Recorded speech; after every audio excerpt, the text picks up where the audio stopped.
തൃശൂർ പുതുക്കാട് മടവാക്കരയിൽ സ്വത്ത് തർക്കത്തെ തുടർന്ന് പിതാവിനെ ചുറ്റിക കൊണ്ട് തലക്കടിച്ച് കൊലപ്പെടുത്തിയ മകൻ അറസ്റ്റിൽ. മടവാക്കര പൊലിയെടുത്തുംപറമ്പിൽ വീട്ടിൽ കൃഷ്ണനാണ് കൊല്ലപ്പെട്ടത്. കൃഷ്ണന്റെ ഇളയ മകൻ രാധാകൃഷ്ണനാണ് അറസ്റ്റിലായത്. വീട്ടിൽ തനിച്ചു താമസിച്ചിരുന്ന കൃഷ്ണനെ ചൊവ്വാഴ്ച രാവിലെയാണ് മുറിയിൽ മരിച്ച നിലയിൽ കണ്ടത്. ചെങ്ങാലൂരിലുള്ള മൂത്ത മകൻ മുരളീധരൻ ഫോണിൽ വിളിച്ചിട്ട് കിട്ടാത്തതിനെ തുടർന്ന് നടത്തിയ അന്വേഷണത്തിലാണ് കൊലപാതക വിവരം പുറത്തറിയുന്നത്. മടവാക്കരയിലുള്ള വീട്ടിലെത്തിയ മുരളീധരൻ അടഞ്ഞുകിടന്ന വീട്ടിൽ നിന്ന് ദുർഗന്ധം വമിക്കുന്നത് കണ്ട് പുതുക്കാട് പോലീസിൽ വിവരം അറിയിക്കുകയായിരുന്നു.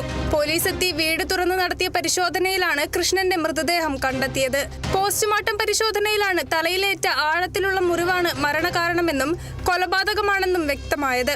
ശാസ്ത്രീയമായ അന്വേഷണത്തിനൊടുവിലാണ് പ്രതി രാധാകൃഷ്ണനാണെന്ന് തിരിച്ചറിഞ്ഞത്. സ്വത്ത് തർക്കത്തെ തുടർന്ന് കൃഷ്ണനുമായി പിണങ്ങി തൊട്ടടുത്ത പറമ്പിലാണ് രാധാകൃഷ്ണനും കുടുംബവും താമസിച്ചിരുന്നത്.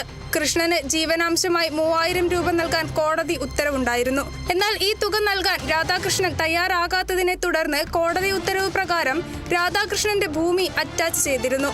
ഈ സംഭവമാണ് പിതാവിനോടുള്ള വൈരാഗ്യത്തിനുള്ള കാരണം.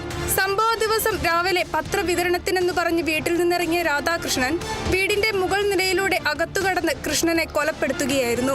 Puthukkad police SHO CM Mahesh, SI PV Patrick, GSSI PV Subhash Lal എന്നിവരുടെ നേതൃത്വത്തിലുള്ള സംഘമാണ് പ്രതിയെ അറസ്റ്റ് ചെയ്ത് സംഭവ സ്ഥലത്തെത്തിച്ച് തെളിവെടുപ്പ് നടത്തിയത്.